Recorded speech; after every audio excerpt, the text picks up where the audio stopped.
What's going on, guys? So today I'm at 5,000 miles, well 5,200 miles in the Gladiator. So I'm at the shop. I'm going to change the oil for the second time already. I changed it at 2,000 just because I don't like breaking in engines on old oil like they recommend you to do. So I'm going to change my oil, 020, new filter, blah blah blah. And then later on in the video we're going to go to my grandparents and I'm going to install a new radio and audio system in the Chevy because, you know, I was like 14 years old bumping Don't Tell 'Em by Jeremiah, blowing the speakers in the Chevy. So now that I have it, I'm going to change those before I start driving it pretty much every day to keep the miles down on the Gladiator for a bit. And while I build it, because there's some stuff in the works on the Gladiator that we need to do. Alright guys, I'll show you after I start taking apart. What you're gonna want to do, sorry about the noise, my heater's on. I have a waste oil heater and it didn't kick on all night, so I just started it, so it's making some noise. What you want to do is grab a 21 socket, an extension, and your ratchet of choice. And you're gonna go ahead and crack that free before anything because it has an anti-drain back valve which will hold around however much oil is held in there, probably quarter of a quart, which a quarter of a quart is nothing, but it's still something. And then you're gonna pop that your engine oil cap to get everything out.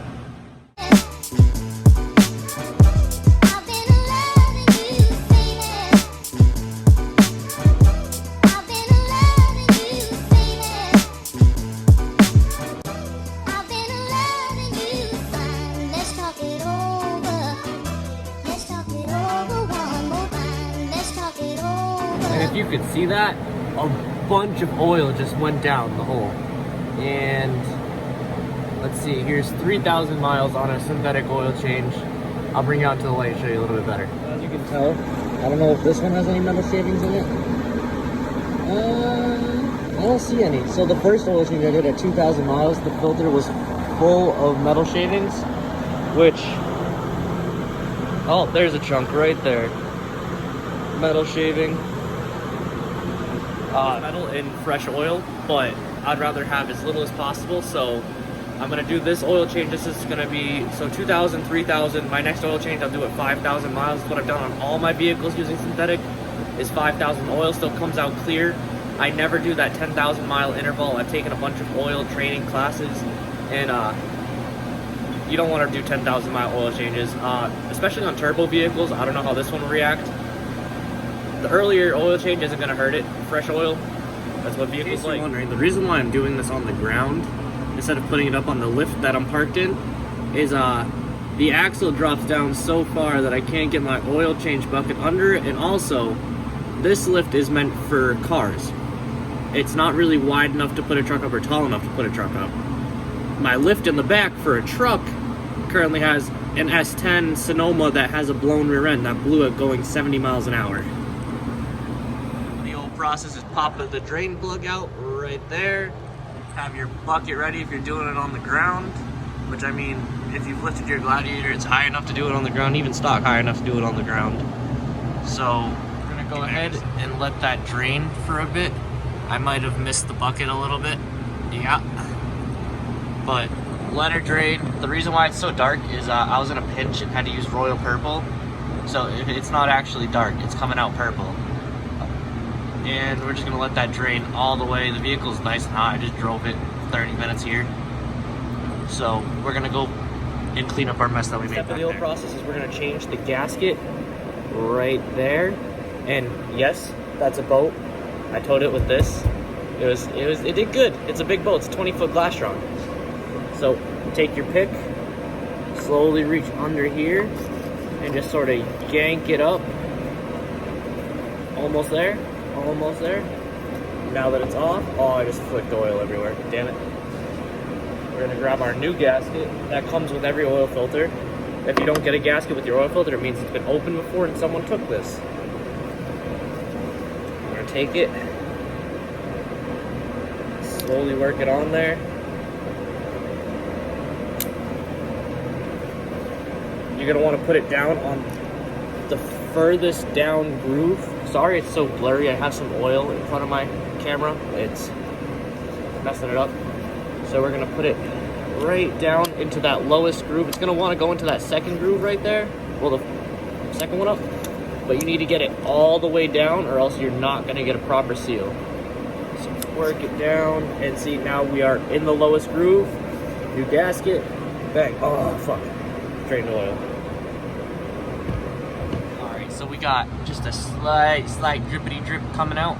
So what we're gonna do is take our beautiful little drain plug and find the hole, not something very easy, and throw that right back in there. Ding, ding, ding, ding, ding, ding. Oh.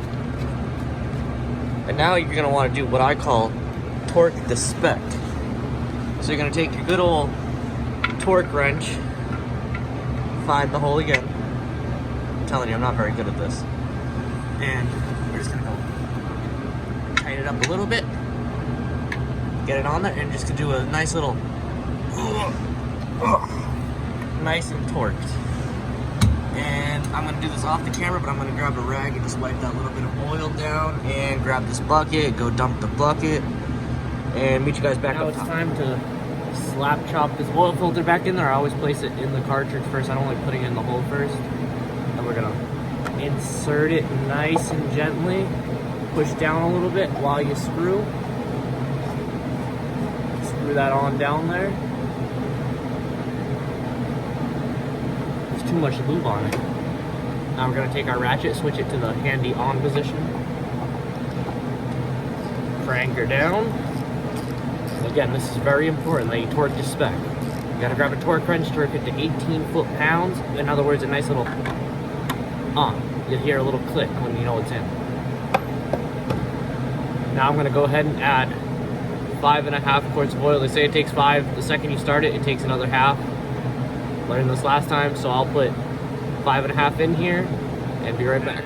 5.3 quarts, not 5.5. And we're gonna go ahead and press the dang starter button. Turn her on, let her run for a bit, and while it's running, I'm gonna go ahead, wait for it to turn that off. This screen, I'm definitely going the wrong way. And now that we are vehicle info, I'm gonna go ahead over to oil life, hold the OK button. Of course it does. So we're gonna press it to the on position, wait again.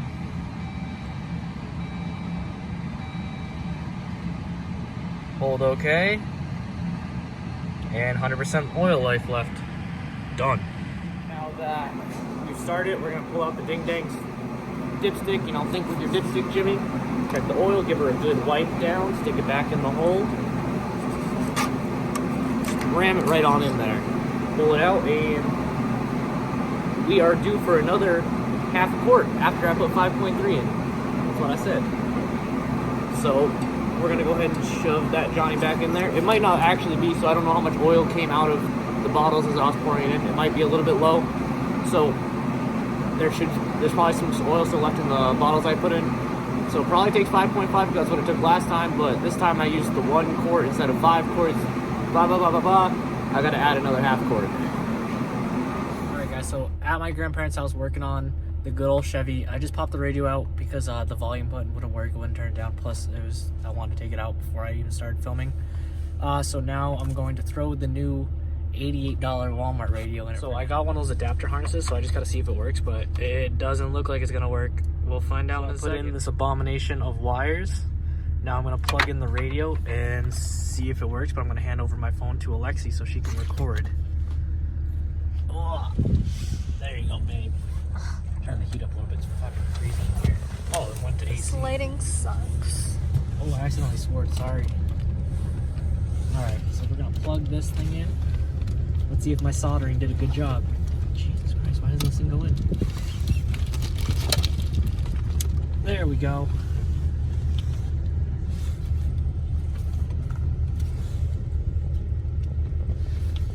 Oops, I zoomed in. Well, guys, the radio doesn't turn on. Well, that sucks. Oh, wait, there's a power button. Let's see. Be back momentarily. All right, guys, so I dang done diddly figured it out. I need to put these two wires together, the memory and positive, because on Chevys, I don't know, it's different. Figured it out, so I'm going to go ahead and slap the antenna wire in there and put the double DIN setup in it and maybe possibly wire up this sub. End this video off. This is like 2 weeks later. Right after that scene cut, the shifter on the truck broke, so no matter what you put it in, it didn't do anything. Then I got sick. Well, a piece of rust fell in my eye that day, so I went home. I was over it. I have contacts in, was not comfortable. That's it on that truck. I finished off the installation, but I was really sick. I didn't feel good. I haven't felt good for the past like 2 or so weeks. So that's it, guys. Right now I just did some maintenance on my girlfriend's 313,000 mile Volvo XC70. I'll be putting a video up on that soon because I want to do some exterior enhancers, possibly interior enhancements. But I'll show you guys the Chevy whenever I head down there again. The Gladiator is next up on the mod list.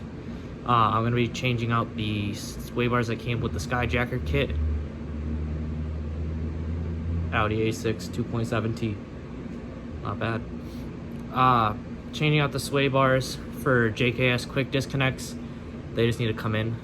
I ordered them, but they're still not here. So when they get here, there'll be a video on that. Also, if you guys notice camera quality is better, it's because I went and traded in my iPhone XS Max, blah, blah, blah, whatever it was, the second oldest one, and got the 11 Pro Max.